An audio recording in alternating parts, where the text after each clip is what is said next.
This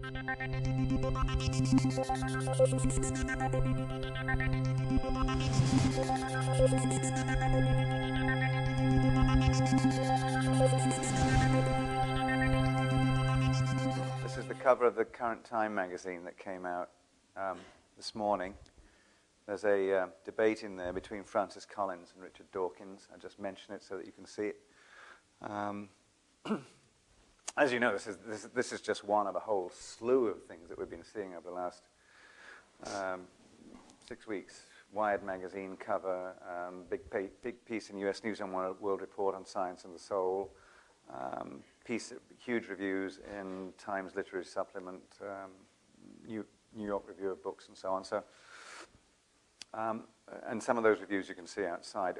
Many of them deal with this issue of, they touch on this issue of prayer at least, which Paul Churchland was alluding to at the end of his talk. And we're very fortunate to have somebody here who's actually looked at this sort of issue. This is Richard Sloan, who's Professor of Behavioral Medicine at Columbia University Medical Center. And he does research on the relationship between psychological factors and health, including prayer and medicine. And you probably saw outside at the UCSD bookstore, he has a book out there called Blind Faith, The Unholy Alliance of Religion and Medicine. Richard Sloan. Thanks very much for inviting me.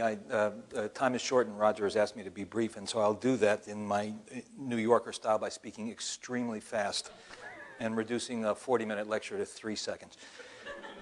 There was mention made of the fact that I didn't write Blind Faith in order to make money, but that doesn't mean I wouldn't like to.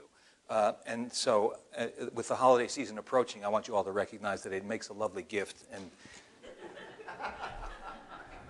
I want to answer the question, or I want to examine the question, is religion good for your health?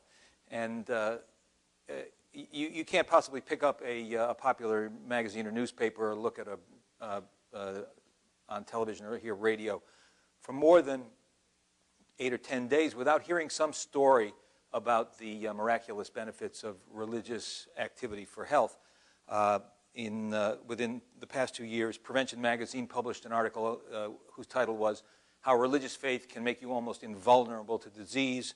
The Newsweek had a cover story on science and religion. U.S. News and World Report had a similar cover story. There are many popular books by Harold Koenig, Dale Matthews, Christina Puchalski, Jeff Levin, all of which make claims about the health benefits of religious activity. And it's not just among the general public. The interest is widespread within medicine, too. Next month, Harvard will have its now annual continuing medical education meeting on spirituality and health.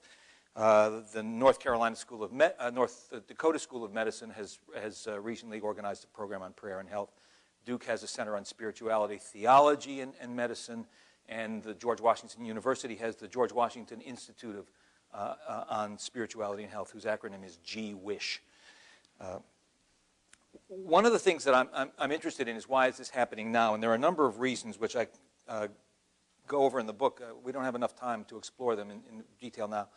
But I'd like to at least identify a few. One of them is what we've seen over the past 40 years or so, a rise in irrationalism. And the evidence of that is everywhere, but best found on the Amazon website. If you just look at what books sell, among the self-help books, there is no limit to books that are wildly irrational. I'm sure you don't know who Dr. Doreen Virtue is. I didn't either until I started looking at this. She has, I don't know what her PhD is in, but she has books on angel medicine, fairy medicine, crystal medicine, and of course they're all the same. The nouns just replace each other in the different books. She has 100 or so items on Amazon, and she's just a mere piker, though, compared to Deepak Chopra, who has 1,000 items that you can buy on Amazon. Books, tapes, CDs, mugs, greeting cards. Another reason, and one that I'm sorry Chuck Harper isn't here, although he's heard me give this talk before. Another reason why this issue has arisen now is because of the role of advocacy foundations, and principally the Templeton Foundation. I want to make clear that the picture that you heard yesterday is only one picture of the role of the Templeton Foundation. On the Templeton Foundation's website, when I was writing the book is the following. The aim of the Foundation's initiative on spirituality and health is, quote, to document the medical aspects of spiritual practice, or the positive medical aspects of spiritual practice. The Foundation hopes to contribute to the reintegration of faith into modern life. It doesn't say to determine whether there's a benefit. It says to document it, assuming a priori what should be demonstrated. And Templeton has supported all of the high-profile researchers. I mentioned this briefly last night. All of the books written by proponents of the beneficial effects of religion and medicine are indebted to Templeton. All of the authors have received Templeton funding. So that's another reason. A third reason is the cyclical waxing and waning of religious sentiment in the United States, as epitomized by works by sociologists who document the rise, the great awakenings in religious sentiment in the United States. According to some, we're in the fourth great awakening right now. And so that may account for some of the interest. A fourth is the uncritical media. You just saw a cover of Time. You know what? On the cover of Newsweek, the sister magazine, so to speak, the cover of Newsweek is devoted to the clash of evangelicals. In writing the book, I interviewed a number of journalists and was actually startled to learn something that may be obvious to you, that journalists and media conduct polls just the way politicians do, and they want to determine what are the issues that will sell their product. And the biggest issue that sells the product is religion. The second biggest one is health. And so there's a very nice confluence of stories about religion and health for market purposes only. And the fifth reason why there's an interest in religion and health today is the widespread dissatisfaction with contemporary technological medicine. The Times had a great story about the conversion of the transformation from person to patient as you enter the hospital. And of course, those of you who have been hospitalized recently recognize that this is a commonly cited observation. You are treated with less concern than you would like. You're treated like a collection of organ systems or even a piece of meat as you become a patient. And so those are some of the reasons. And I want you to be clear about what's at stake here. This is not just a concern with nothing much at issue. What's at stake is, at least in the view of the proponents of a connection between religion and health and religion and medicine, is a radical transformation of how medicine is practiced in the United States. Prominent physicians have argued that their aim is to tear down the wall of separation between religion and medicine. They've also asserted that the future of medicine is prayer and Prozac. And several physicians have recommended that physicians conduct a spiritual history, just like a social history, at intake for all new patients, and annually thereafter, a spiritual history. And like so many facets of American society, you can find something from H.L. Mencken that captures the situation. Mencken wrote, for every complex problem, there's a solution that's simple, neat, and wrong. Nobody disputes that religion brings comfort in times of difficulty, whether it's medically related or otherwise. That's not an issue. I don't dispute that. I don't think anybody should dispute that, whether we like it or not. The question is, can medicine add anything to that? And I think that the answer is probably no. So in the time that remains, I want to ask and answer three questions. Is the effort to bring religion into clinical medicine based on good science? Does it represent good medicine? And even, does it represent good religion? And to anticipate, I think, as you can imagine, the answer in all three cases is no. So is it good science? The proponents assert that there are thousands of papers connecting religion to medicine. And if you look in the medical literature, in fact, that's true. But it's an exaggeration and it's misleading in certain critical respects. Harold Koenig, who's one of the principal proponents of this position, has written there 1,200 such studies. 77% of them show a beneficial effect of religion and health. Others report the same thing. The question is, are these studies about religion and health really relevant to claims about the benefits of religion to health? And I'm talking about physical health, incidentally. I have not looked at the literature on mental health. So if you look at the literature, you can indeed find that there are loads and loads of studies. However, many of those studies have nothing whatsoever to do with the claims about health benefits of religious activity. My colleague Amelia Bagella and I looked at, we did a Medline search. Medline's the database of the National Library of Medicine. In the year 2000, for all the papers published in the year 2000, we looked at everything that came up when we simply put in the word religion. And 266 papers were identified. We read all 266 abstracts and determined that only 17% of those 266 papers were really relevant to the proposition about health benefits to religious activity. But what were the others about? Denominational differences, Jews versus Christians, Protestant versus Catholics. Those are about religion and health. They have nothing whatsoever to do with the health benefits of religious practices. Some of the others were about medical religious influences on medical decision-making. We all know that Jehovah's Witnesses don't accept blood transfusions. Others were about health fairs.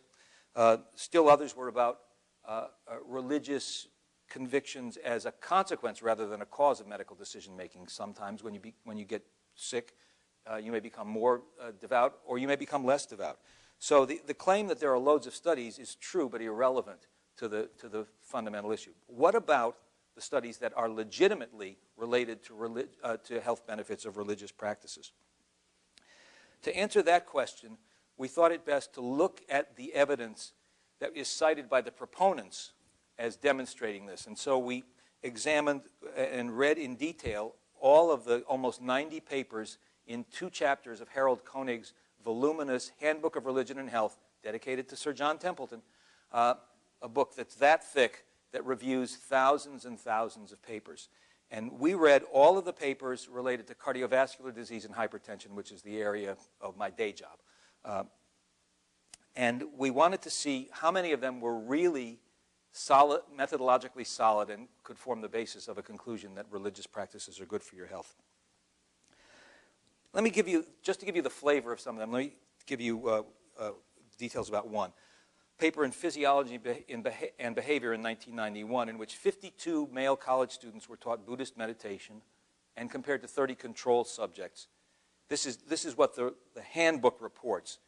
Meditation subjects had lower blood pressure at follow-up. That's all the handbook reports. Now, those of you who've gone to graduate school have certainly heard the admonitions, be careful about secondary sources. This is the case in point about being careful about secondary sources. If you look only at that information, you come away with the sense that meditation is associated with lower blood pressure. If you read the paper itself, not just what's cited in the handbook, you determine that there was no random assignment to the 2 different conditions, the meditation and the control condition. In fact, what the investigators did was they recruited a bunch of college students over the summer, some of whom volunteered to be cloistered in a monastery for 2 months, while the others simply did whatever college students do over the summer, flip burgers, work construction, something like that.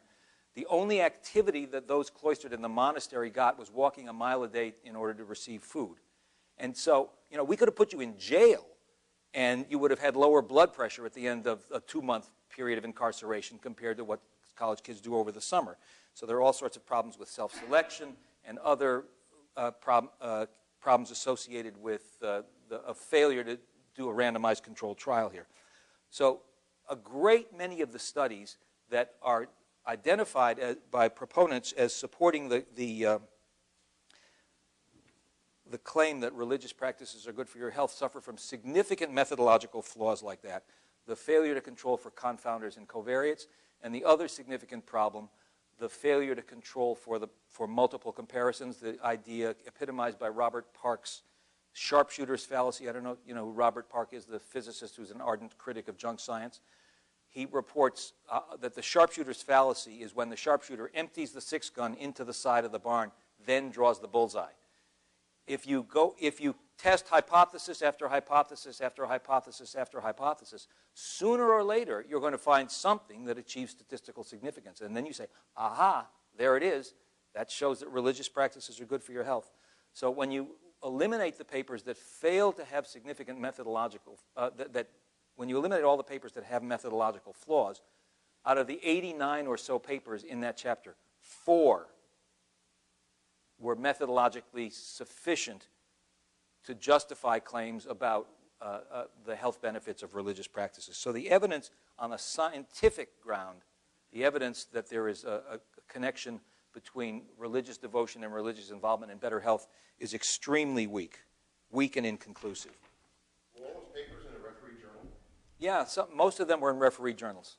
What about those four? What did you think of it? The four were reasonably sound, and one of them was about meditation. You know, they're not huge samples, but it's 4 out of 89 or so, and even some of the. Let's say that the 4. I haven't looked back at this in a while. The 4. Let's say they were solid, but they're only 4. So, on science. Excuse me, if you want to ask a question, could you wait till we get a mic, because it just doesn't go on tape. It's pointless. So the question. So I think the answer to this question, is it good science? Is clearly no. It's not good science. The evidence is weak and inconclusive. Is it good medicine? Koenig writes, do religious beliefs really keep one mentally and physically healthier and reduce the mortality as some claim? If so, this finding has major implications for our struggling healthcare system. Koenig and colleagues clearly believe that medicine can be transformed by introducing religious practices into clinical medicine. And the way in which, one of the ways in which they propose to do that is to conduct what I described before, which is the spiritual history. Here are the questions, some of the questions from one variant. Do you consider yourself religious or spiritual? How important are these beliefs to you? Do you belong to a spiritual community? How might healthcare providers address any needs in this area? Others ask, what can I as a physician do to support your religious commitment? A question that strikes me as rather odd. So, Christina Puchalski, who was one of the proponents of a spiritual history, estimates that it takes about 4 or 5 minutes. 4 or 5 minutes doesn't seem so long until you consider that the average physician appointment is 19 minutes, according to the most recent evidence. So, assuming that that's a correct figure, a spiritual history is going to take more than 20% of that time. So you have to ask yourself, what will the physician not discuss in those 4 minutes that are dedicated to a spiritual inquiry? That becomes important because there have been recent reports about how easily or how well physicians comply to evidence-based guidelines, for example, for prevention or treatment of chronic disease. To refer simply to one report recently published in the American Journal of Public Health, if physicians were to follow all of the guidelines established by the U.S. Preventive Services Task Force, which issues evidence-based guidelines on what constitutes good preventive medicine, they would spend 9.7 hours every day. That's just for prevention. That has nothing to do with treating chronically ill patients.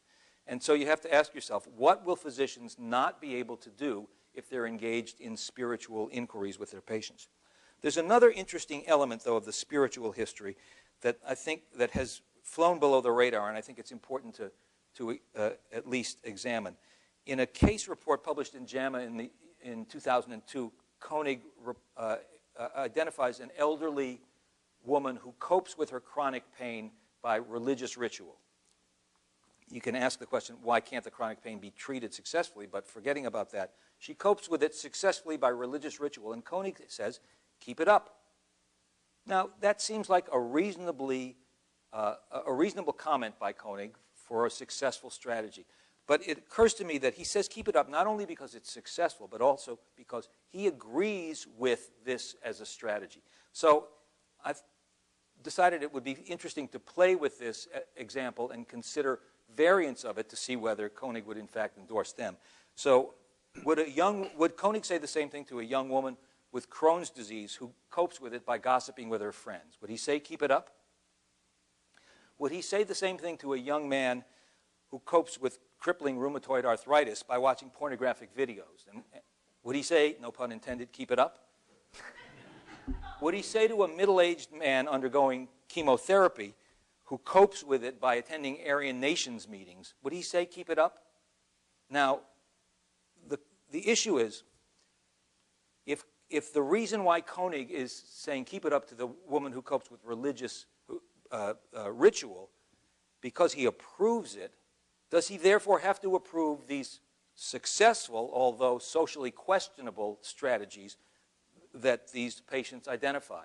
Do we really want physicians to be engaged in making judgments, value judgments about our behaviors in the way that this examination suggests? I think probably not. Physicians should be involved in helping us to solve medical matters and not becoming arbiters of values in our lives. There are some other practical questions, ethical questions that arise in connection with attempts to bring religious practices into medicine. And the three that we've identified are manipulation and coercion, privacy, and causing harm. Let me talk about those very briefly. In February of 2004, CBS News ran a program on a Colorado orthopedic surgeon who prays with his patients. When does he pray with his patients? Does he pray with them when they come to his office to make a decision to proceed with surgery? No. Does he pray with them when they come to the hospital for routine pre-surgical testing? No. Does he pray with them when they arrive at the hospital on the day of surgery? No. He prays with them when they are gowned and supine on the gurney, ready to go into the operating room, and then he stands over them and says, "Mind if we say a prayer?" He practically has a scalpel to their throat. And he says, "Mind if we say a prayer?" I don't even know if Richard Dawkins would be able to resist that. But we can ask. It's an outrageous manipulation of a vulnerable patient who may be in pain and is undoubtedly fearful. That's an outrageous case of manipulation. So manipulation is one issue. Privacy is another. There are many factors in our lives that we can identify as associated with health outcomes that we nonetheless feel are out of bounds for religion. And the best example is marital status. There's abundant evidence that being married is good for your health. Evidence suggests that you live longer. The cynics in the audience may say it only seems like you live longer, but we don't expect physicians to say to a patient, "Bob, you're a single man, 36, I see that you're not married, and all this evidence suggests that being married is good for you, so I think in the next year, let's make a plan for you to get married." That would be the last time you'd ever see that physician, and it's not because we dispute the link, but because we regard marital status out of bounds for medicine. For many people, religious practices are equally personal and private. And the third ethical concern is actually causing harm. When I started in this field, I was interviewing young women who were awaiting the results of gynecologic biopsies in order to determine whether they had cervical cancer. And while I was interviewing my patient in one bed in a semi-private room, the other patient, who was separated from my patient only by the usual thin curtain, was awaiting her biopsy results. And she was there with her parents and some other relatives. And while I was conducting the interview, the biopsy results for the other woman came back, and they were negative. And her father exclaimed to no one in particular, "We're good people. We deserve this." Now, that's a perfectly reasonable thing for the father of a potentially gravely ill young woman to say. Perfectly reasonable.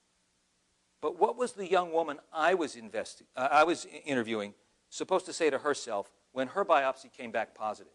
Was she supposed to say, "I'm a bad person, that's why I got cervical cancer. I've been insufficiently faithful, that's why I got cervical cancer"? It's bad enough to be sick. It's worse still to be gravely ill. But to add to that the burden of failure or remorse over some kind of failure of devotion is simply unconscionable. But that's what you get when you make claims or even imply that there are health benefits to religious devotion. You automatically suggest that people who fail to recover or who contract an illness may have done so because of some religious failure. And so there's significant ethical problems as well. The final, so it's not good science and it's not good medicine. I don't even think it's good religion. And the best evidence is in today's Times. This is the report of the imaging studies of people who were speaking in tongues. Researchers at the University of Pennsylvania took brain images of 5 women while they spoke in tongues and found that their frontal lobes, the thinking, willful parts of the brain through which people control what they do, were relatively quiet, as were the language centers. The regions involving that maintain self-consciousness were active. So a few weeks ago, there was another paper published in which a similar imaging study was done with, I believe it was done with nuns who were engaged in ritualistic prayer. And I got a call from Nature asking me to comment on this. And my first comment was, so what? Let's investigate what happens in my brains when I'm eating cheese. Something's going to happen. What's the big deal? The big deal here is that these researchers and many of the others think that they're going to support religion by submitting it to the tests of science and then determining that science can validate the tenets of religion. That's why many of the studies that have been conducted, that's the motivation behind many of the studies that have been conducted. And it seems to me that there is a real danger of trivializing the religious experience. There was a paper published in the American Journal of Psychiatry 3 years ago in which the sense of transcendence, an index which was measured using a paper and pencil questionnaire, was shown to be related to the dysregulation of the serotonin system in the brain. And the pattern of dysregulation was identical to the pattern seen in panic disorder. Now, do we really want people who are devoutly religious to think that all there is to their religious experience is the coursing of neurochemicals throughout the brain? Because if so, we can turn it on and turn it off with drugs. We can administer electrical stimuli to turn it up and turn it down. Is that really all there is? Should people who are devoutly religious be satisfied with that? I think the answer is probably no, and I think most people would regard it as, even atheists, I think, would recognize that that is demeaning to the religious experience of people of faith. And so, is it good science? No. Is it good medicine? No. It's not even good religion. Again, nobody disputes that religion brings comfort to people in times of difficulty, whether it's related to illness or otherwise. We shouldn't dispute that, but what we should question is whether medicine has anything to add to that. And I think to that, the answer is clearly no. Thanks.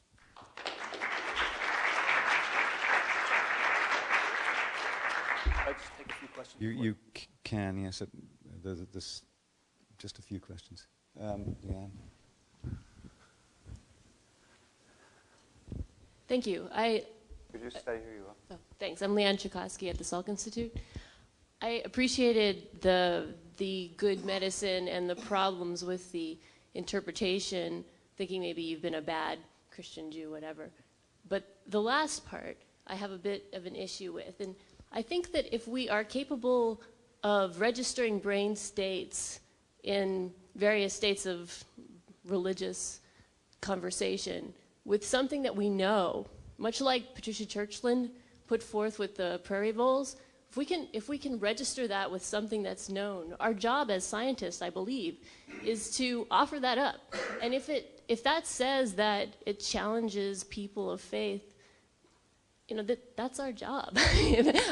So I was agreeing with you, and up until the last bit, I'm like, yes, I think that it is something we should say. And I agree. I think it is our job. The question is, are religious people going to experience that as a satisfying account of their religious experience? Or is it going to be seen? There was a paper published in in an oncology journal about 6 or 8 years ago called "Can You Measure a Sunbeam with a Ruler?" And among the points that the paper made was that by using the methods of science to quantify this experience, you obliterate the experience. And I think it's perfectly reasonable to suggest that by understanding that dysregulating the serotonin system leads to a sense of transcendence, obliterates for the devout that experience.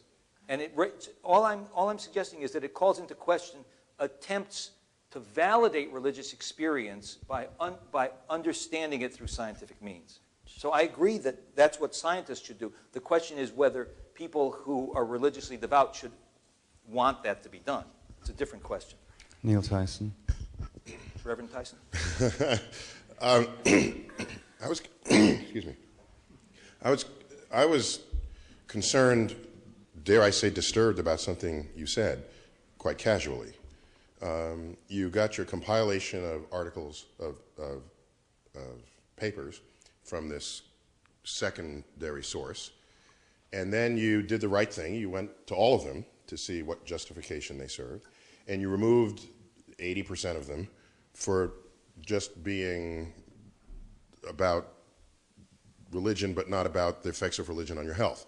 Fine. And then the rest, you cavalierly said, well, 80 papers were just flawed methodology. Well, if they were all in published journals, why are they in published journals? If you can sit there and say it's flawed methodology, what are these fields where you can look at a refereed paper and say 80 papers of flawed methodology? I'm in medicine.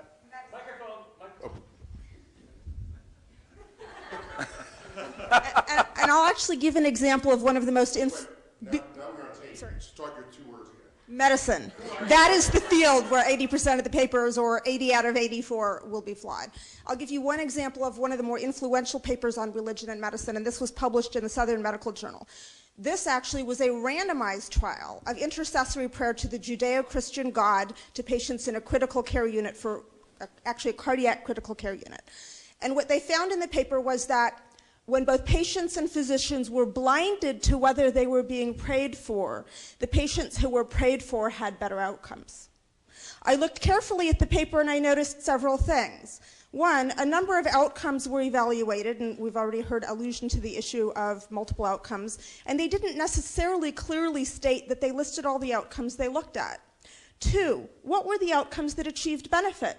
Was there benefit to total mortality? Why no? Was there benefit to number of days in the critical care unit? Why no? There was benefit to need for diuretics, implying, in my opinion, that the Judeo-Christian God is the God of urine. And that if we repeated the study to, say, a Muslim God or a Buddhist God or some other God, we could come up with the pantheon of deities to pray for different conditions. In one study, surely you would find benefit to cardiac outcomes, in fact, and possibly even total mortality. In another study, you might find benefit to need for blood pressure lowering medications. This passed full peer review. This is a higher quality than many of the papers that are published in medicine, and this is one of the highest quality of the papers that's been published in this field. Having said that, there are also things that merit saying here, which are that religion often provides both social and practical support, which are things of particular importance to the elderly. When I was a Robert Wood Johnson clinical scholar at the Rand UCLA program, the head of the health program at Rand once made the comment that the biggest health problem in the elderly is loneliness. And he based this on data showing that social support is incredibly important to health. And those data are a lot less weak than the data on religion. And religion, frankly, provides one of the relatively few reliable arenas that people are motivated to reproducibly go to when they're elderly. And thinking from somebody that I'm close to who suffered the loss of a spouse and who happens to be very religious, the women from the church came over for a month providing practical support in the form of meals, etc., during the time of grief. Thinking of someone here at UC San Diego in the National Academy of Sciences who was an atheist. In his last years, he married a Catholic woman, began going to church, and found that he continued to go even when she was out of town, because although he remained an atheist, which the priest himself said at the time of the eulogy, he felt profound benefit from the social support he achieved in the church environment. So I think to discount the possibility of benefit from purely practical reasons as part of sort of throwing out the evidence of a benefit from religion to, from the direct religious elements of religion to health is probably premature. And I'll just add the final comment in the case of meditation, that there's no reason to think that meditation has anything to do with religion in terms of health benefits. Deep breathing, in fact, anything that improves tissue oxygenation lowers blood pressure. So I actually think it's likely a priori that meditation, if it involves deep breathing, will have benefits to blood pressure. I agree. So let me just make a couple of comments. I have to play that back on slow motion when they replay the tape, so that we can hear that at normal speed. I'm very impressed. You actually talked faster than I did. I'm sure that in astrophysics the situation is the same as in medicine. There are good journals and bad journals. A great deal of the papers that are supportive of the health benefits of religious practices in medicine are published in the International Journal of Psychiatry and Medicine. Now, that's the 71st, according to the Institute for Scientific Information, the 71st most important psychiatry journal. I didn't even know there were that many psychiatry journals, and I'm in the Department of Psychiatry. that there's 70 others that are better. So that's one thing. The other element of the Bird paper which you just described, the intercessory prayer paper, it's the only paper I have ever seen in which God is identified as acknowledged as a contributor. Take a look at the acknowledgement section. No, he didn't. No, he may sue for being a co-author, but he is identified as a contributor. Nowadays, people who are acknowledged in medical journals have to sign the release. Did that take place? No, this was an older paper. It was 1988, and so it was before that requirement. So, and I don't think that and no one has tried to get a retroactive release that I know of. So, and there was something else I wanted to say, but I don't remember what it is. So. Any other questions? Okay.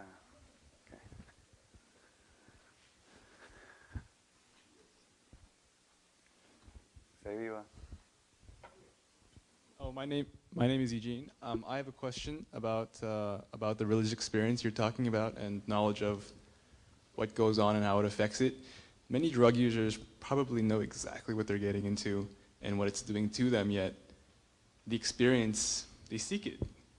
How does that, how does that work out Just with... ask Hunter Thompson. Sure, I'm not, but sure. I don't know what else to say. Yes, that's why we have a drug addiction problem. I'm not sure what that has to do with religious experience. No, I didn't say it ruins the experience. Far from it. I mean, it provokes the experience for a lot of people. The question, my concern is that people who are devoutly religious ought to, I think, object to the identification of their experience of the transcendent with neurochemistry. That it can be reduced to mere neurochemistry seems to me to be objectionable to at least some people. Actually, if you think back, I mean, we're actually going back to Aldous Huxley here because that was the first use of neurotheology in some of those early books. I actually happen to have the Doors of Perception here, and just on Eugene's point, there is a paragraph here which he says that humanity at large will ever be able to dispense with artificial paradises seems very unlikely. Most men and women lead lives at the worst so painful and at the best so monotonous, poor and limited, that the urge to escape, the longing to transcend themselves, if only for a few moments, is and always has been one of the principal appetites of the soul. Art and religion, carnivals and saturnalia, dancing and listening to oratory, all these have served, in H.G. Wells's phrase, as doors in the wall, which is where the Doors of Perception phrase, and from Blake as well. So the comments we had earlier yesterday from John Smithies about some of the neurotransmitters, neuromodulators, and those effects, I think, are relevant and do have bearing on what you've been saying. I really got to go. You have to leave. Yeah. Thank you, Richard Sloan.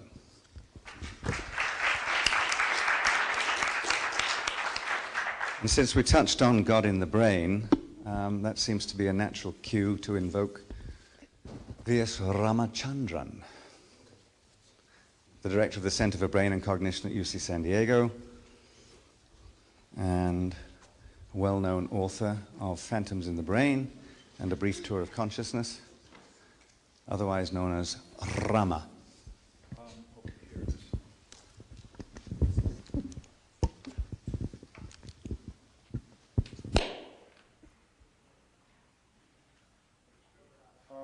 Actually, can people hear me in the back?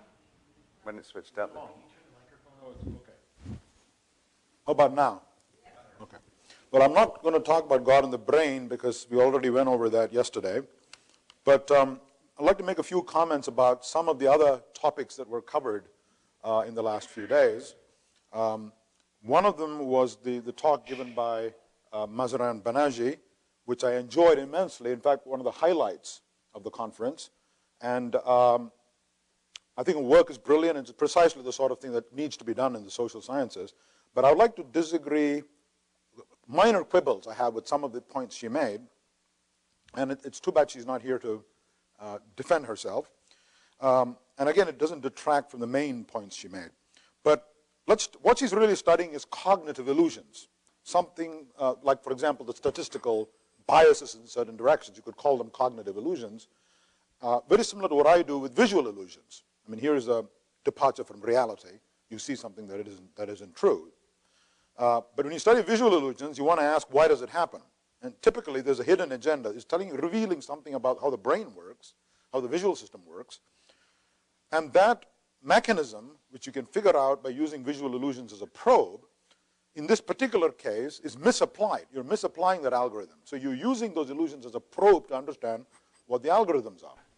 Now, in social psychology, often this is not done, and that's why Mazarin's talk is an exception, where she was trying to account for these statistical biases, such as women are cooks, or African Americans are involved in mugging and things like that. But there is a difference, and this is what worries me, and that is, in the case of the example of cooks and women, I don't want to step on any toes here. You see, the brain is essentially a statistical machine. It's a Bayesian machine. It's looking for correlations all the time.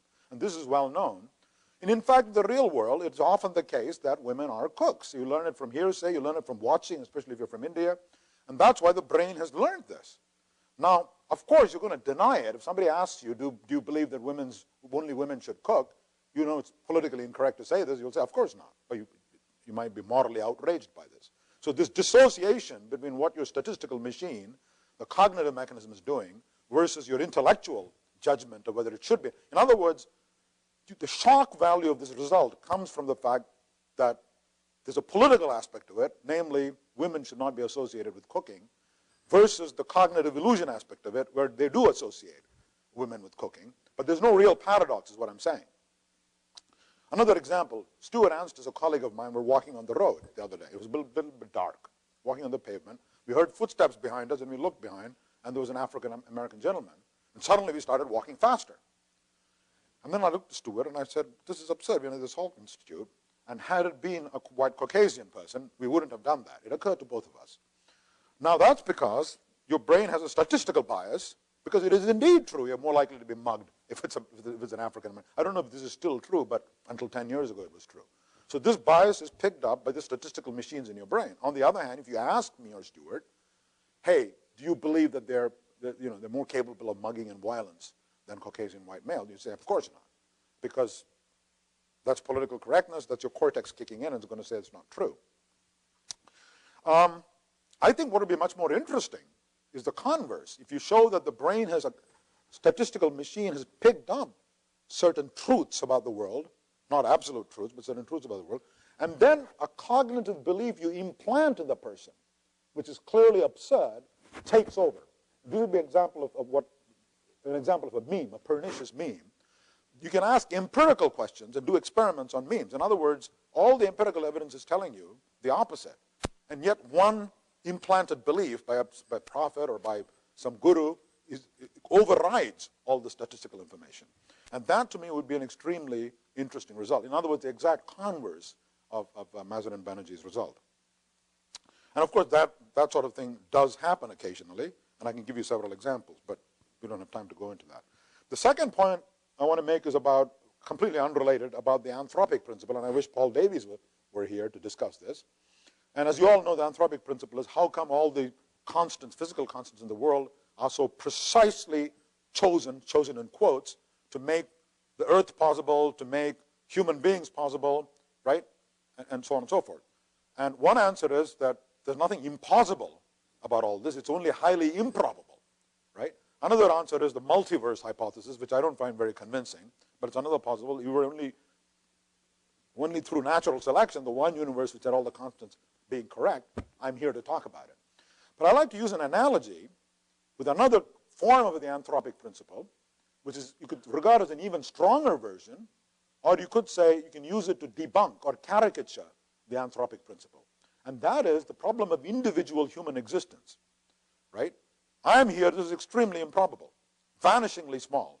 Because if my father, when he was having intercourse with my mother, had coughed, right? So a different sperm had fertilized the egg. I wouldn't be here, my brother would be here talking, if that, right?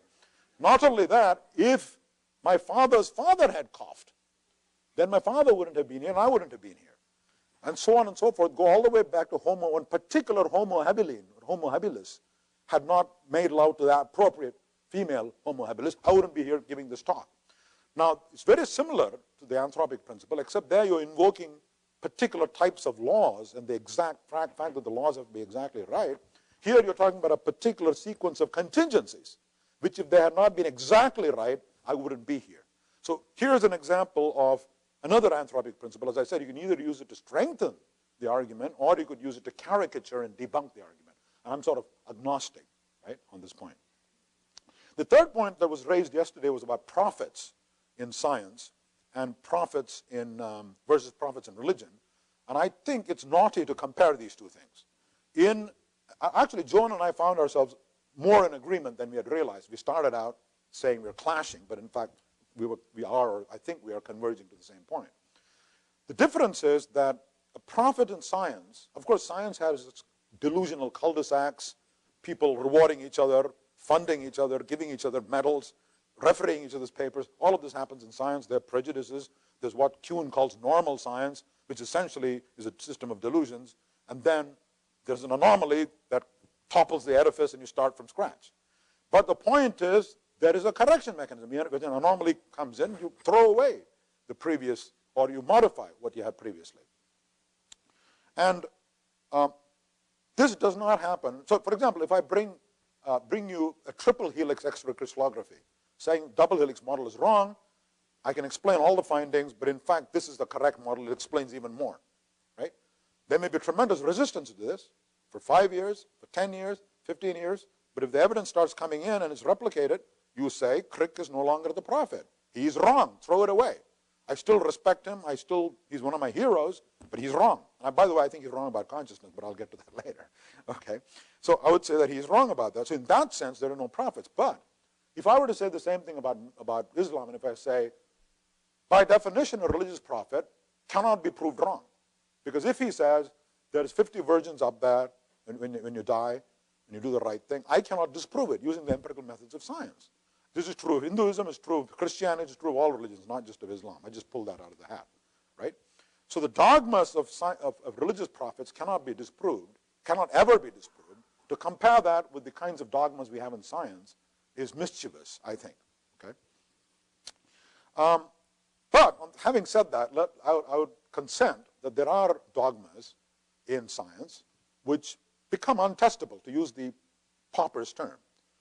Not in principle untestable, fortunately, but essentially the practice of science become untestable.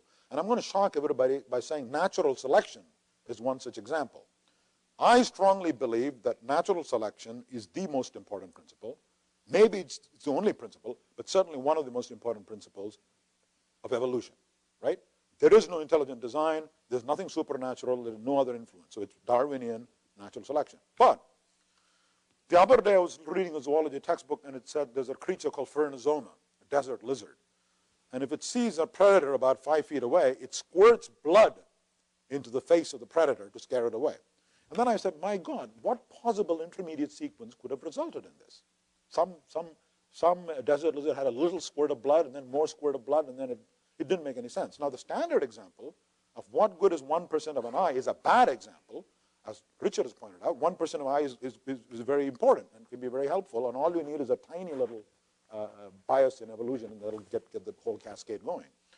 But Phrynosoma is one example, but I can give you dozens of examples, remora, or hundreds of examples. And the standard explanation for this, to use Popper's thing, Popper's raise Popper again, is, well, if you give enough time and if you give enough pre-adaptation, I can explain it. It doesn't matter. So we don't need to know the details of how it evolved, okay? Of course it must have evolved. And of course this is true because, for example, whales, the gap between whales and land-living animals was enormous. People couldn't figure out how it happened until people found fossils with whales with 4 legs, and then whales with 2 legs, and then whales with just the pelvis. And clearly the sequence became apparent. That may well happen for Remora, it may happen for Phrynosoma. But what I'm saying is, by saying, what would it take for me, what would I have to show you for you to then say, hey, natural selection doesn't account for everything? Supposing I bring a creature with a kettle attached to his chest, which I just dredged up in the Galapagos. And you say, well, it's not surprising because, given millions and millions of years, given enough time, given the selection process, you can get a kettle stuck on the head, right? So if you start saying that, it becomes an untestable proposition. But more importantly, it removes the incentive to look for other biological mechanisms that could lead to evolution. So without denying the reality of natural selection, right, or the importance of natural selection, Darwin himself recognized this as a principle called sexual selection, which again doesn't contradict natural selection, but is an additional principle he invoked. So by saying everything can be explained completely by natural selection, there are no other mechanisms of evolution, there's a danger of getting into essentially an untestable proposition. And I'll give you another example. I think brain mechanisms can aid evolution. So for example, we know seagull chicks go for a beak. Normally the beak has one red spot on it, but if you have a beak with 3 red stripes, as Timbergen showed, the chick goes crazy. Now we don't know why, but it's something to do with idiosyncrasies of the wiring of the chick's visual system. That's why it goes crazy. Now I predict the emergence of a future race of seagulls in the next 10,000, 100,000 million years with mothers with striped beaks, right? So this came out of the understanding of a principle of hypernormal stimuli. Technically, it's not even a hypernormal stimulus because it's not a bigger beak or more beak-like. It's stripy beak, which doesn't even resemble a beak with a spot. There's another principle which has something to do with the idiosyncrasies of the wiring of the chick's brain. So that's an example of how you can bring another principle to bear, but you may not have the incentive to do so if you say, well, it's all explained by the hill climbing process of natural selection. So I did want to make a point about personal and impersonal God, but I think we'll stop there.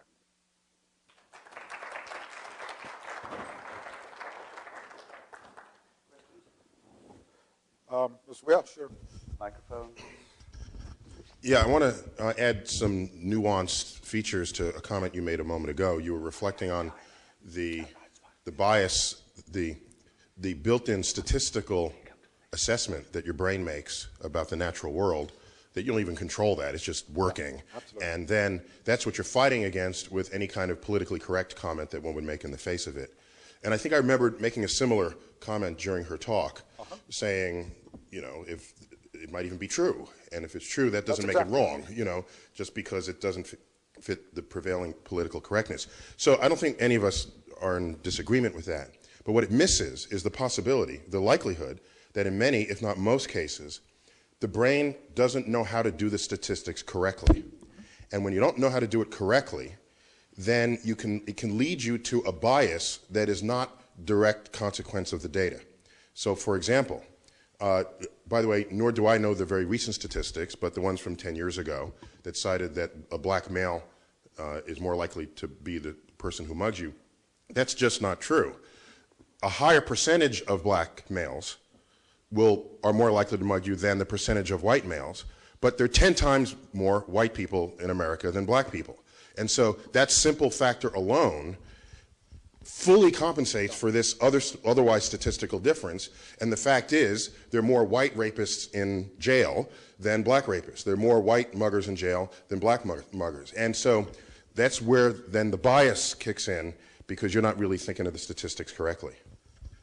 I would agree with that. Yeah, and just to pick up on the very same point, the Bayesian analysis, which we think the brain really is doing, doesn't pick up on small probabilities and overemphasizes dramatic events like plane crashes. You know, if you look at the number of lives lost in the U.S. to accidents, many, many more. You're much higher probability getting in your car, right? Everyday, ordinary. In fact, this happened here at the Salk just a couple of weeks ago. 2 people were crossing with the light, you know, a husband and wife, and a elderly woman crashed the red light at very high speed, killed one of them. The other one's in the hospital, right? I mean, that's right next door here. It could have happened to you or me. We're just not very good on the level of computing global probabilities. We're not very good. And let me make an extreme case of this. Let's suppose that 100% of all the muggings were by blacks. Let's just assume that's obviously wrong. But even if it's 100%, then in fact your case is a beautiful example of how your brain, even now, today, is calculating the probabilities wrong. And the reason is that there are probably in San Diego millions, hundreds of millions of times, you know, during the year when blacks are following, you know, other people and not mugging them, right? Let's just say it's 1 billion times when that happens. And let's say that there are 1,000 muggings, right? So what's the probability that that person behind you was going to mug you? It's like, 1 in a million, 1 in 10 million. It's a very, very small probability. But no, thinking that, all the muggings were by blacks, that's the wrong number to use. And we're very fallible when it comes to making that kind of deduction.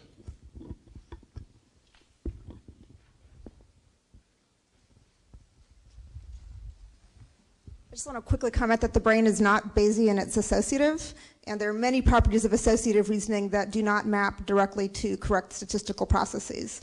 And the other sort of minor point that I think might be worth bringing up is in saying that people are so irrational about some of these behaviors because there are many more white people than black people. I think we all know we're going to die, so it's not an issue of whether we're going to die and what the ultimate outcome is. People are worried about whether they're going to die now. So even the arguments about plane crashes, it's a question, you could make the argument that it's rational thinking because although per passenger mile, people are much more likely to die in their car than in an airplane, certainly especially for small planes, per passenger hour, you're much more likely to die in a plane. And if you want to calculate it by passenger mile, then the most deadly mode of transportation is the bed, where people die all the time without actually making any progress.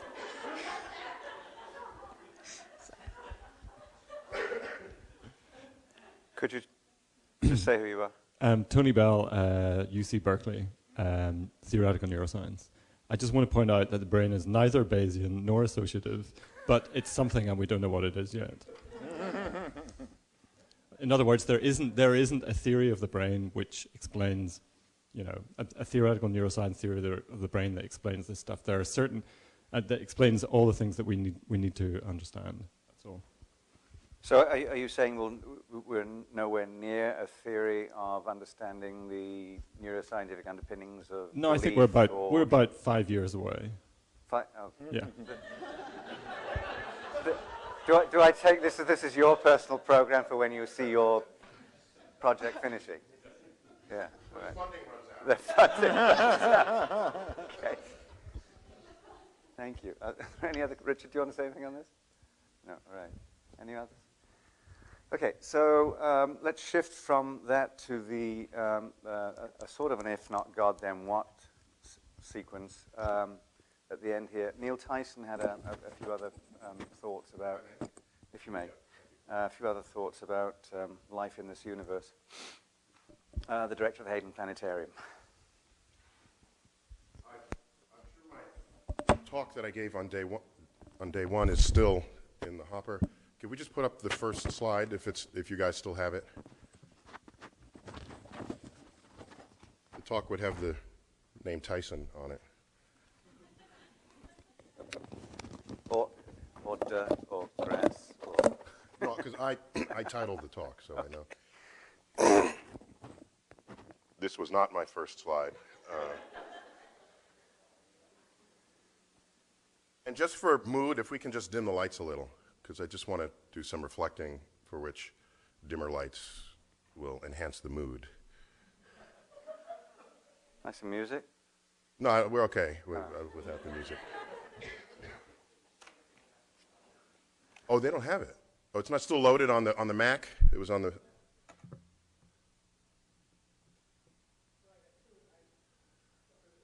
Oh, he threw it. It will take me 1 second to plug in, if I may. That's fine. May I? Thank you. In the interim, let me just tell you that we're already getting some feedback. I'd love to get some more from all of you at some point. We've already had some feedback from Mike Kalishman, who runs the ethics program at UCSD, and also from Larry Hinman, who runs the ethics program at USD. It was amazing to me that the two people who are concerned with religion and ethics got back some screeds very quickly to us, looking through whether the central questions, which were what is the nature of the clash between science and religion, the if not God, then what, and can we be good without God issues, were the actual ones that people spoke to. And it turns out from their analysis that they were not what was spoken to. We ended up implicitly talking about what are we trying to protect, what are the proposed threats, what do we need to do to overcome the threats, and what are the proposed solutions. And we'll post all this sort of stuff on the website later. But they had an interesting analysis here and a description of some of the solutions that came up during the comments from the various speakers. Pat Churchland, if you remember, suggested we hire a PR firm to do better science promotion. And we need some better policy making, media reporting. There was a suggestion that Islamic religion needs to be reformed. That children need to be taught the flaws in religion. Richard, thinking about Mazrin Banerjee's talk, do you reflect on the personal biases that you brought to all of this business? I mean, I remember the letter to Juliet, for example. I mean, well, yes. Actually, since you mentioned my letter to my daughter, is Mel Konner still here? He's actually gone now. Oh, I did actually take strong exception to what he said about my indoctrinating her by telling her Santa Claus didn't exist. The precise point was that I didn't do that. I invited her to think about it. I invited her to calculate. Now, that is totally different from indoctrination, and if he were here, I would demand an apology from him. Okay. Well, I agree with Richard on that. My daughter... We'll pass that on.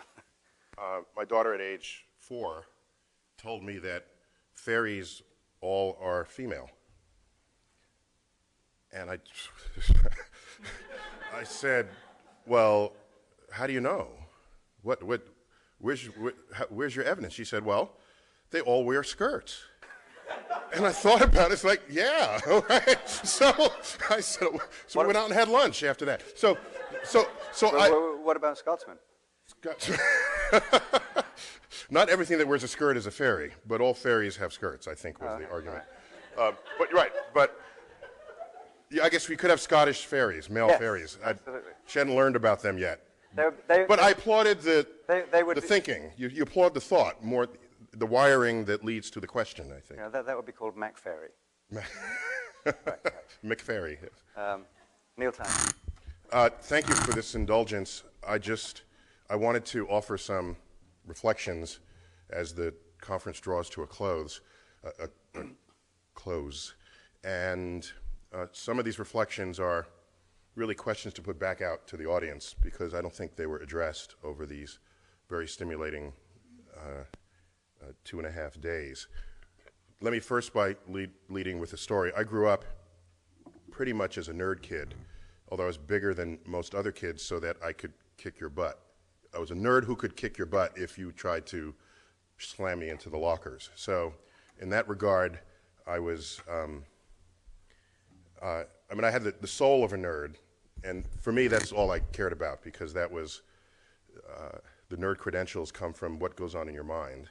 And I attended the Bronx High School of Science in New York City. We were classmates, well, same school as Steven Weinberg, by the way. A school that has 7 Nobel laureates to its credit, all in physics. And so that environment is quite rich, intellectually rich, not because it has great instructors, which it may have, but that's not what distinguishes it. What distinguishes it is what you do in your interstitial time, during study hall, between classes, on the long bus ride home. And you're talking about math, you're talking about physics and chemistry, things you had just learned. And so this was my life. And I was quite analytical very early, with very little room for emotion for things, because emotion was kind of irrational to me. Why are you crying? Is that going to fix the problem? So just, why don't you try to fix the problem rather than crying or getting uncontrollably frantic? And that's how I was, right up to college. And I had this moment in college, this epiphanic moment with regard to my rational mind, and it took place my freshman year. I was taking, it'll sound simple and meaningless to you, but for me it was quite meaningful because my life pivoted on that one moment. Went to a liberal arts college, and there, I majored in physics, but went to a liberal arts college, so half my courses were not physics or math, more than half. 60% was other stuff. One of them was a survey course in art and design. The full year, September to May. We covered everything. Illustrations, charcoal, drawing of nudes. By the way, I think the the claim of the beauty of the naked human body is overrated, okay, just in case you're wondering.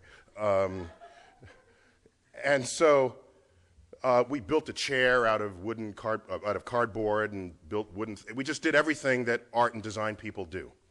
Well, around October, they hauled in this wall of pumpkins, okay? And this is in a beautiful art studio. And we were to draw the pumpkins with charcoal. And so I did that. And there's like 50 pumpkins, the gnarly looking pumpkins, the kinds that people didn't buy and were then surely acquired on the cheap for this exercise. So I became one of the best pumpkin drawers you've ever met, all right? Ask me later to draw a pumpkin for you. I'll be very happy to. And this is just because I felt like the Karate Kid, where he said just, you know, paint fence. It was like, draw a pumpkin. We drew pumpkins for 3 weeks. And I had no understanding of why we were doing this. And I was saying, why am I even in this class? Because that was preceded in the charcoal exercises. They played music, and the guy comes up to me and says, draw the music. I said, huh? He says, draw the energy in the music. And this, you can't, I just graduated from the Bronx High School of Science. You don't tell such a person to draw the energy in a music. Energy is MC squared, 1/2 G. I've got equations for energy. You don't draw energy that you hear. And so this course was like, what? And I was ready to explode because I said, where are they coming from? These are grown-up people speaking this way. Don't they understand the precision of how to communicate real-life things in the real world? And so there I was, drawing pumpkins. And then, week 4, after what was surely my 100,000th pumpkin, and they're stacked against the wall in all kinds of angles. The week 4 I come in, the pumpkins are still there. And they said, this time, don't draw the pumpkin. Draw the space between the pumpkins. And at that moment, I snapped. Because, no, think about it. I spent 3 weeks endowing meaning to pumpkins on a level never have I endowed meaning to such a thing before, and now they were just the boundaries to emptiness. And now I'm to give meaning to the emptiness. And my mind just snapped. I probably looked like I was comatose. And what happened to me at that moment was my brain did some kind of inversion. Something snapped, because after that, as I started drawing the space between the pumpkins, I started seeing things I'd never seen before. That's not a gap between these 2 wooden panels. That is itself a shape. That is a shape, juxtaposed with other shapes. And a black letter on a page, yes, it's a black letter on a page, is also a white page surrounding nothing. And it's the nothing that I'm giving value to. And so all of a sudden, I came out of there being able to speak fluently with artists about what a painting feels like, about how much energy there is in one part of a painting or a performance or work of music. And all of a sudden, the entire branch of humanities poured down into my soul of curiosity. I never thought that was possible, but it was there and it was real. And what accompanied that was a level of emotion that I had never previously experienced. Thereafter, I would attend the opera, where previously it's like, what are they singing about? Why doesn't he just kill him already? You know, I mean, that's how I used to approach these things. And now I'm like, I got to pull out the handkerchief because I'm getting misty over the emotions that are captured in song. And to this day, it remains true that simple things that I used to chuckle at, even corny boy meets girl songs in Broadway musicals, I will well up because the song enables me to feel the emotions of the person better. And so my life got different because of this. Now, and I said I'd only be 10 minutes. I'm sorry, I'm taking a little longer. But I got to get this off my chest. So now I'm becoming a scientist. I'm in college majoring in physics. I go to graduate school, get the PhD in astrophysics. It's my life love. I've known this since I was a kid. I didn't accidentally land at the Bronx High School of Science. I knew, but I wanted to become an astrophysicist not because I chose it. In a way, the universe chose me. That first day in the Hayden Planetarium at age 9 as a kid, and I looked up and the lights dimmed and the stars came out. And I was called by the universe. I had no choice in the matter. I became a student of the universe with the ambition of one day being one of its participants in research on the frontier of cosmic discovery. And that ambition, that inculcation, stayed with me the whole time. To the point where when you become an astrophysicist, when you become a scientist at all, here's what I'm putting back to you. Because what we used to do, and I regret it a little bit, is you would go on pilgrimages to mountaintops, because that's where your telescopes are. And where is the mountain? The mountain is far away from any city, because cities have lights and pollution and other things that interfere with your views. So by construct, the best telescopic observing sites are far removed from civilization, which means it takes at least 4 modes of transportation to get there. The plane, the train, the bus, the all-terrain vehicle. Then you get to the mountaintop. And what do you have to do next? You have to then start going nocturnal. The day is now your night, and the night is your day.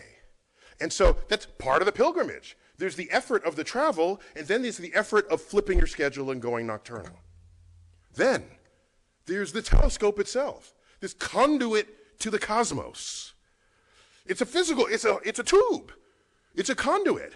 And I sit there and I reflect on it. My specialty was the center of the Milky Way galaxy, 30,000 light years away.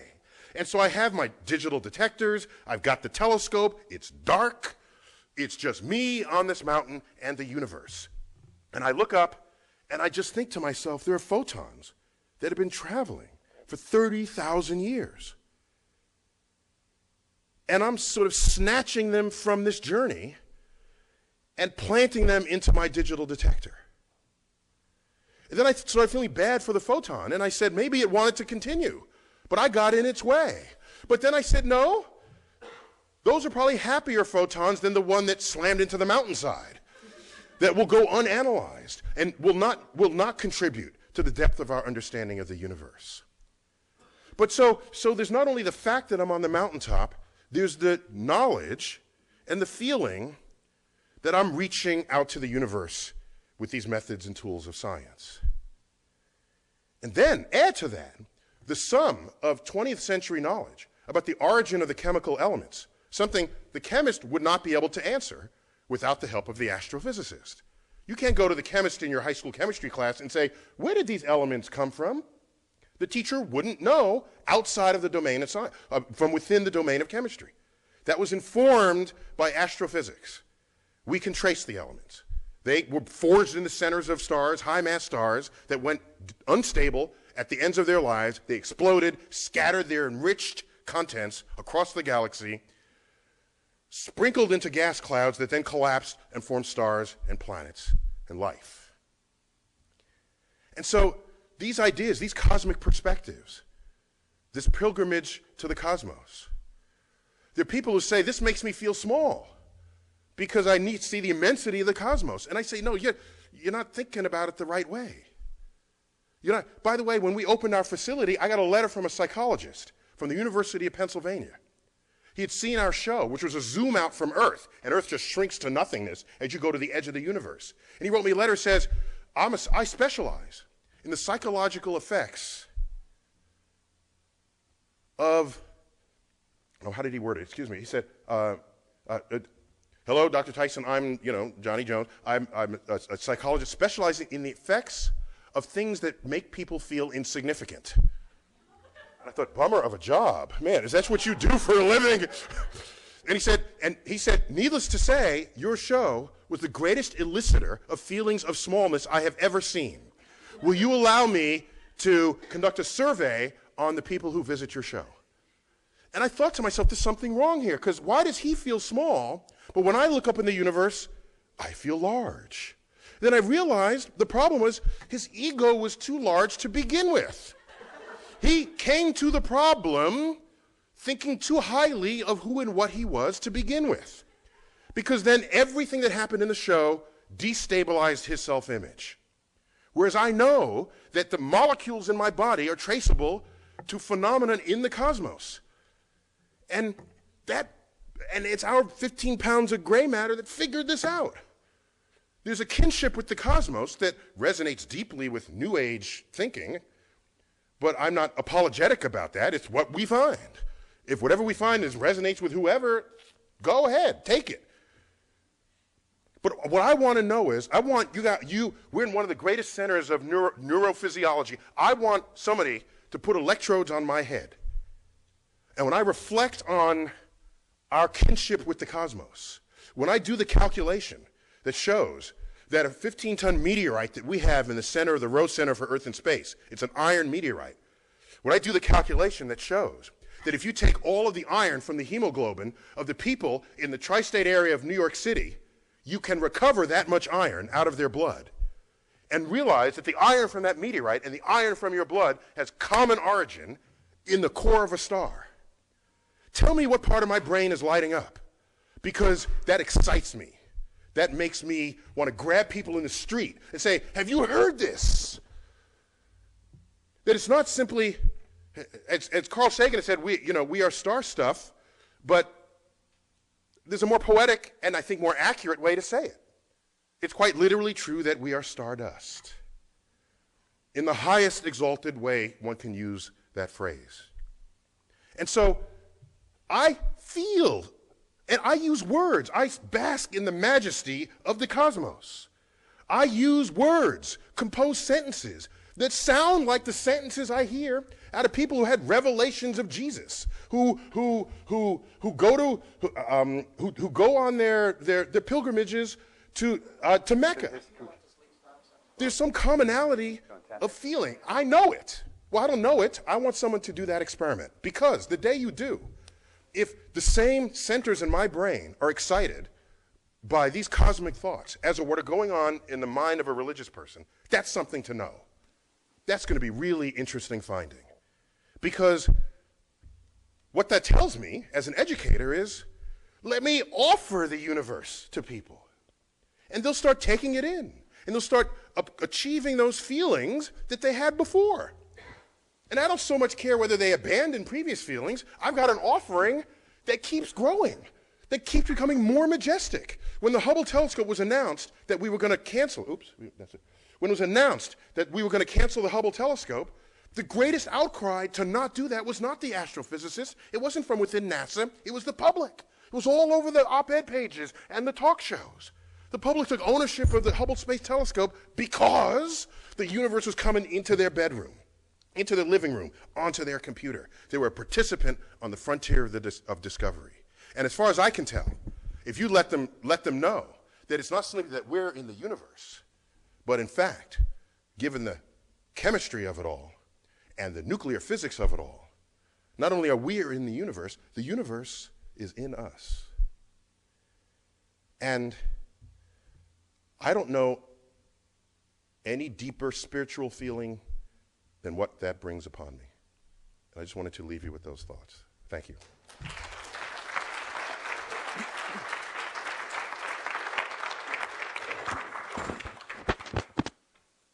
So I had to share that with you. I'm sorry I got all emotional there, but amen.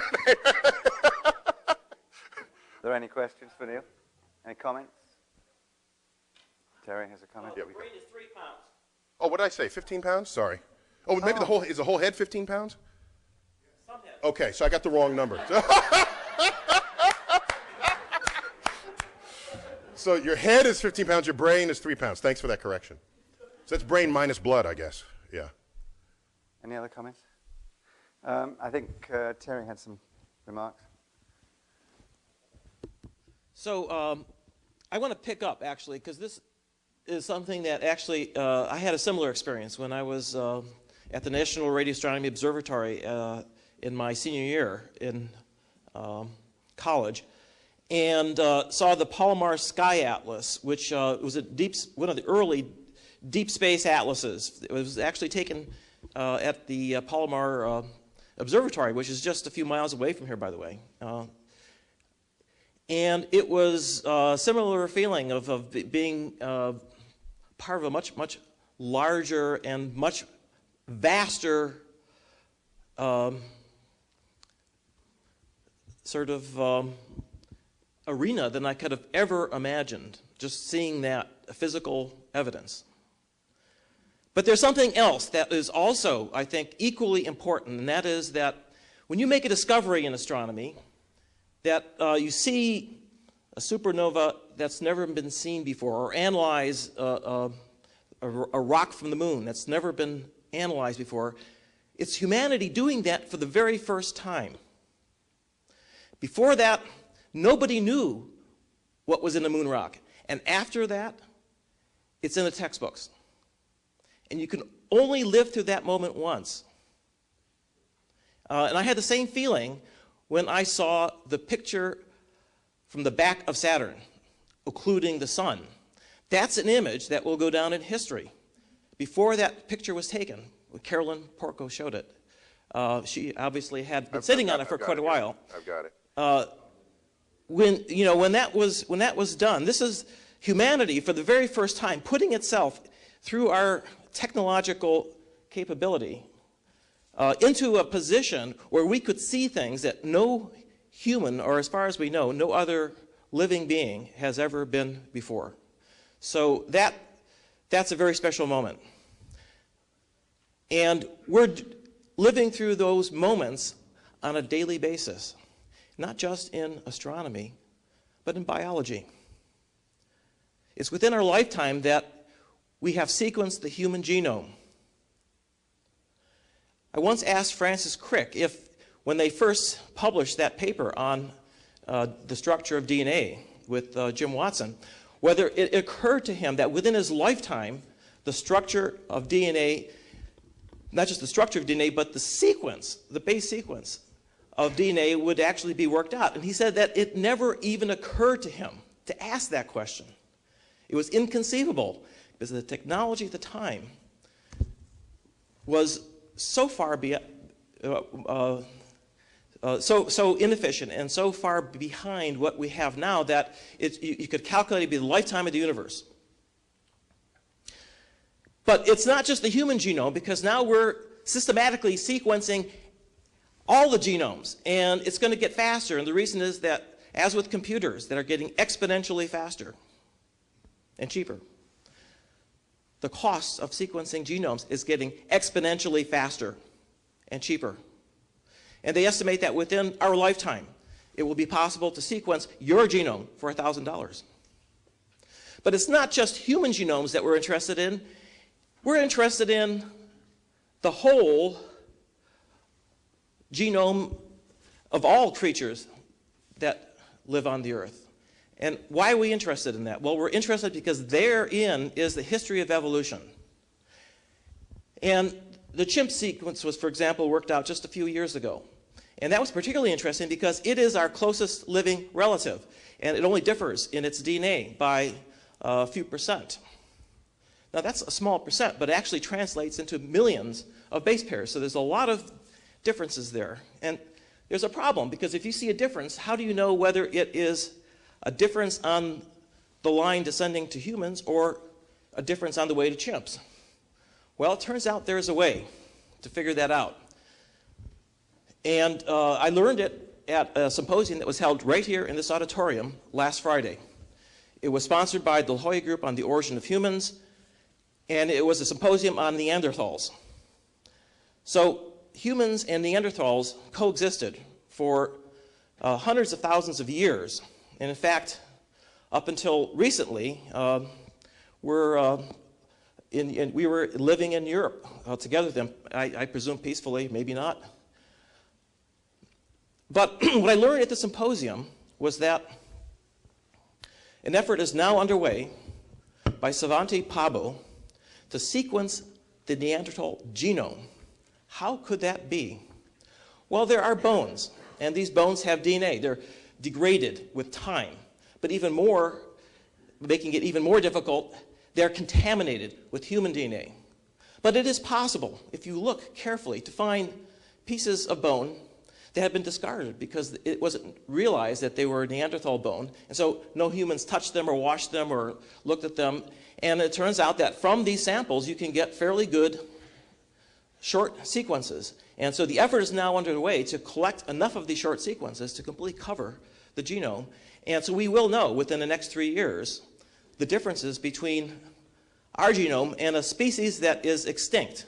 We're going to resurrect an extinct genome. And that will allow us to disambiguate which line the changes occurred on, because our line branched off from the Neanderthals, for example, much more recently than that for the chimp.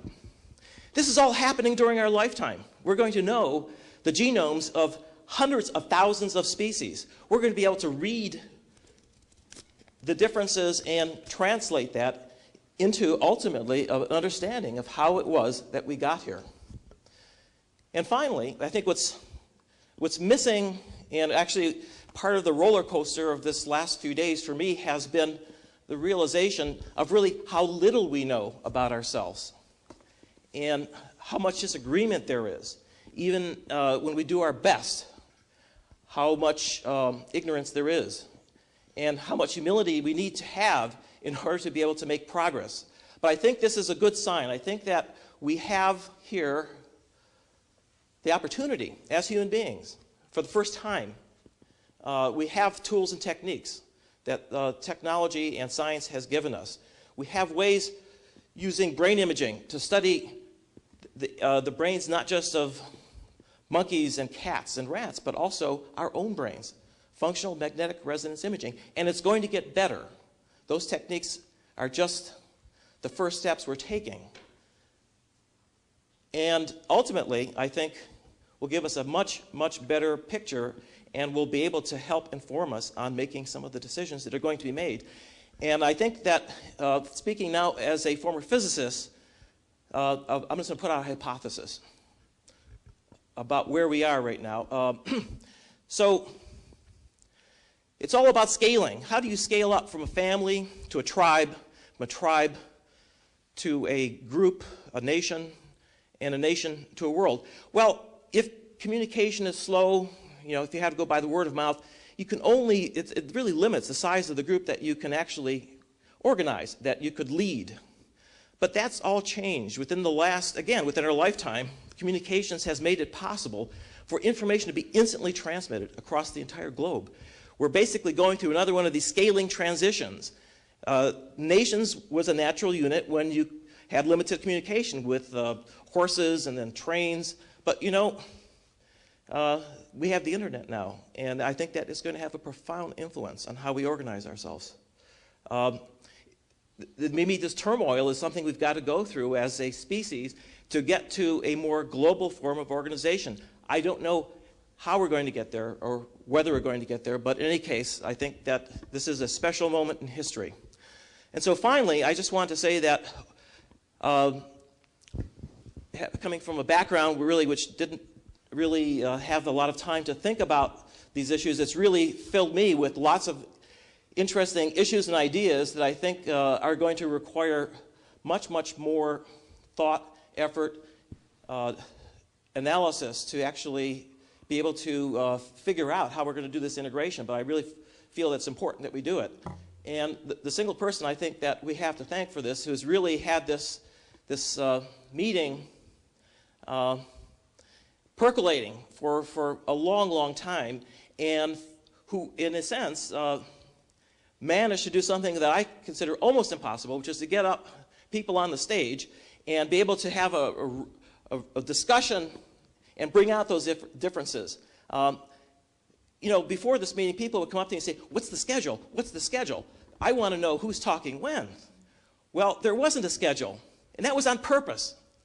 And the reason was that the meeting actually unfolded in real time. It was organized in real time. We didn't know what was going to happen in the afternoon because the morning hadn't happened yet. And I think this is a much more organic way of searching an area of unknown and disagreement than a traditional scientific meeting where everything is hammered into place before the meeting.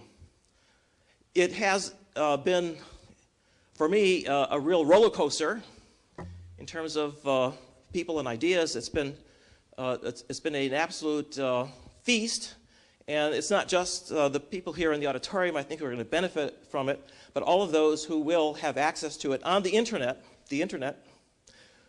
which was vastly magnify, I hope, the impact of some of the things that we've heard here today.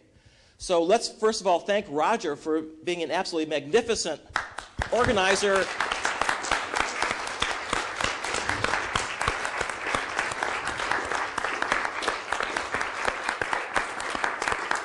And also, is Ron Zeps here? To the Zeps family, who actually very generously, could you stand up, please? Very generously provided the resources without which we wouldn't have been able to have such a really great program. So, Roger, do you want to finish up with the... Oh, just a couple of comments. Yes, thank you very much for that. Obviously, thanks also to the Katie and Sherry, and Riley's not here, and to Linda. Thanks to the crews, thanks to the speakers. There were actually, we ended up with 29 speakers in total. Some people spoke more than once. And there's that wonderful photograph that Neil was talking about. Wonderful image. Do you actually want to just say a bit more about that? Oh, I wanted to, in 30 seconds, I just want to alert you. How many? That 30, I promise. I swear it's 30.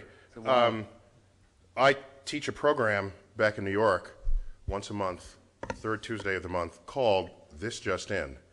And I spend 1 hour reviewing the previous 30 days of cosmic discovery as revealed through press releases in those 30 days, or through stories that are not yet made into press release but I otherwise had access to. And among them are just, I just went to that presentation, I pulled it up because that's where I presented that image of Saturn that Carolyn shared with you. But I just want to show you just a couple of things that have happened in the last 30 days. There's a transit of, can we dim the lights again, please? Of the International Space Station across the surface of the sun. And it's right there. And this is the space shuttle catching up with the space station in orbit around Earth. And you can zoom in a little closer to that and you can see. And the space shuttle comes in backwards up to it because it opens in the payload bay right there. And so you have to be in the right place at the right time to capture this, by the way. This was September 21st. This is the space station transiting across the surface of the moon. And these are single frames of a movie camera. And this is the imaging of the famous face on Mars. We just got new images released by the Mars orbiter. And remember the face on Mars? This is a close-up of it. And it is, in this picture, it's right there. And we have a much higher resolution of what's going on. You can kind of make out the face. It's a face, yeah. It's a face if you are a vertebrate, okay? If you're a jellyfish, this would not be noticeable to you. Something else would look like your own species if you're a jellyfish. I have to watch out for that. Would you say the brain was associative? Let's skip that. Oh, actually, Hubble just discovered 16 new planets. That's right there. Objects in orbit around their host star. They're on stars in the centers of these circles. And this was the beautiful image of Saturn. Saturn's, the sun is on the other side. You see a little bit of it glistening through the outer atmosphere of Saturn. And that dot is the Earth seen through Saturn's rings. Earth won't venture far from the sun. The sun is behind Saturn right now. And so Earth goes around the sun like that. You're not going to find it way out here. And so there's the Earth. And you have other specks, some are stars and others are just simply moons of Saturn. And we get in close to it and then you can see it there, how distant and frail we are. And this is the zone that was spewed forth by plumes that came from Saturn's moon Enceladus. And the rings are very complicated, but in a fun, interesting, and challenging way, not in any kind of impossible way. And these are just an artist's vision of what the particles look like. And one last reflection on that image. So we get this monthly. This is just the past 30 days. And so this feeling in our heads is there all the time. And I don't hold that feeling uniquely. all my colleagues feel it as well, as surely did Carolyn Porco. So I want to thank you again for this conference.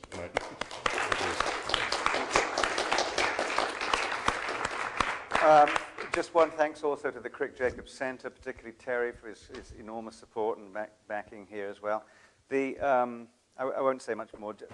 Inside the back cover of the programs you have is the Anselm Kiefer painting that I was talking about, which is this, you can see that the universe from these paintings and images and from here is plainly a big operation. We've got a long way to go to understand what's going on. And the universe in here is a big operation as well. It's going to take a long time before we understand that as well. I'm reminded of one line from William James in the Varieties of Religious Experience, in which he was talking about his nitrous oxide experiences. And he said that we should beware of a premature closing of accounts with reality. So we're not closing our accounts with this subject. The conversation will continue. And we already have set some dates aside. Next year, the Society for Neuroscience meets here in San Diego from the 3rd to the 7th of November. So we are having Beyond Belief 2 here, same place, November the 1st to 3rd, 2007. And I hope you'll come back. Thank you.